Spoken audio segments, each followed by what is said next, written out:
Hello, and welcome to OJ Studios. Please enjoy today's chapter of The Summer Switch by Olivia Julius. Chapter 7. I trudged upstairs after chores, still sulking about being demoted to napkin girl, when I nearly bumped into Emily outside our room. She was standing at her closet, holding up a pair of jeans and a sleek black v-neck shirt like she'd just struck gold. Her eyes lit up. "Finally!" she said. "Something normal. I am so wearing this today." I stopped in my tracks. "Wait! You got jeans? Actual jeans?" She nodded, grinning. "Yep. Looks like the closet gods are smiling on me today." A spark of hope flickered in my chest. If she got jeans, maybe I wasn't doomed to lace and bows forever. I darted past her and yanked open my own closet. The empty space shimmered for a second before an outfit shimmered into place on the hanger. My heart sank. Hanging there was not a pair of jeans. Not a t-shirt. Not even shorts. It was a frilly blue top with a ruffled collar and, worse, a pastel skirt covered in little flowers. The kind of outfit that screamed spring picnic princess. I just stood there, staring at it in disbelief. "You've got to be kidding me!" Emily peeked over my shoulder. When she saw the skirt, she slapped a hand over her mouth to hide her laugh. "Oh, that's adorable," she said. "Adorable?" I whirled on her. I'm a grown man trapped in a 10-year-old's body. Adorable is the last thing I want to be. Emily shrugged, already tugging on her jeans. "Hey, at least it's not tights again."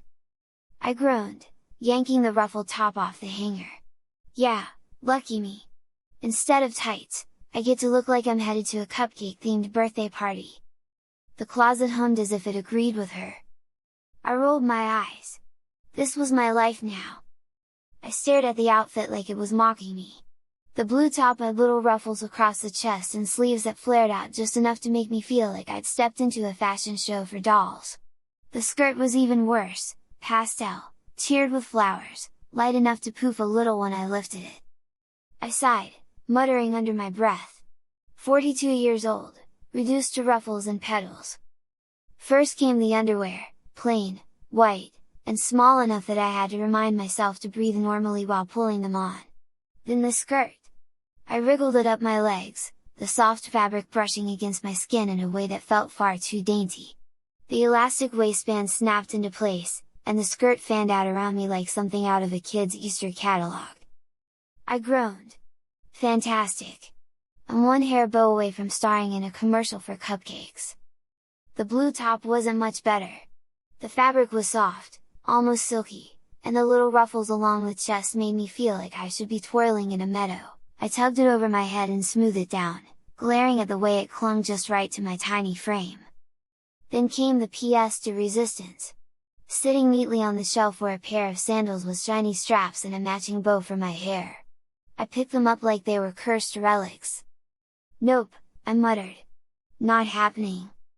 But the closet hummed again, and I remembered what happened last time I resisted. The outfit simply wouldn't change. It was this, or nothing. So, with a dramatic sigh, I slid the sandals onto my feet, buckled the straps, and clipped the bow into my hair. When I turned to the mirror, my reflection nearly made me laugh and cry at the same time. A little Hispanic girl smiled back at me, hair neatly parted with a pink bow, ruffled blue top tucked perfectly into a pastel flowered skirt, legs bare and sandals gleaming. "Adorable," I muttered bitterly. "Absolutely adorable."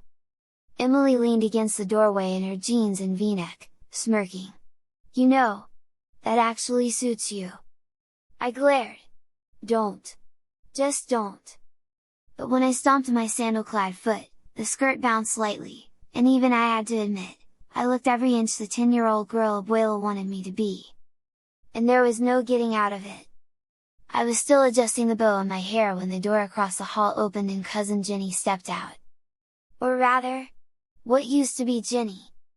Now she was stuck as a lanky, awkward 12-year-old boy. She had on a plaid shirt that looked like it belonged in a back-to-school ad and sneakers that squeaked against the floor. She stopped dead when she saw me. Her eyes went wide, traveling from the bow on my hair down to the flowered skirt, and then back up again. "Oh my gosh," she said.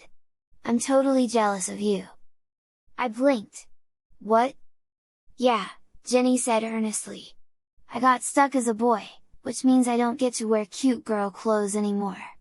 And now you're a girl, and you look adorable." I groaned, tugging at the hem of my skirt. "Trust me, it's not easy being a girl." Jenny tilted her head. "Yes, I know. I've already had to change my name. You can't just go around as Jenny when you look like this." She gestured to herself dramatically. "So I finally figured it out. My boy name is Tyler." I raised an eyebrow. "Tyler?" He grinned proudly. "Yep. Tyler. Strong. Cool. Sounds good on the soccer field. You can call me that from now on." I rolled my eyes so hard I thought they might get stuck. "Great! Tyler! Meanwhile, I'm stuck as Allison, Ruffle Princess Extraordinaire." Tyler grinned wider. "You'll get used to it.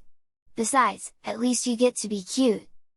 I groaned again and stomped toward the stairs, my skirt bouncing with every step. Yeah, lucky me. Tyler and I hadn't even made it halfway down the stairs before another door creaked open. Out waddled Michelle, formerly Uncle Mark. He was tiny, and his outfit was the kind of thing you'd see in the catalog for a kid's clothing store, a pink checkered dress with flutter sleeves, a little collar, and ruffles at the hem. His hair had been puffed up into two neat pigtails with colorful hair ties perched like cherries on top. He stomped into the hall, bare legs sticking out under the dress, and froze when he saw us. "Don't say a word," he squeaked, his high-pitched voice betraying him instantly. Tyler immediately burst out laughing. "Oh man, Michelle! You look like you're about to star in a cereal commercial!" Michelle glared, little fists balled at his sides. "Shut it, Tyler! You don't know how bad this is!" I crossed my arms, ruffles brushing my elbows. "Trust me, I know exactly how bad this is." I gestured down at my flowered skirt. Michelle huffed, tugging at the hem of his dress. "At least you don't look like a preschooler who got lost on the way to picture day." Tyler snorted. "Nope, Allison looks like a cupcake. You look like a lollipop. It's perfect." I rolled my eyes. "Wonderful! Glad we're all dessert items now." Michelle sighed dramatically.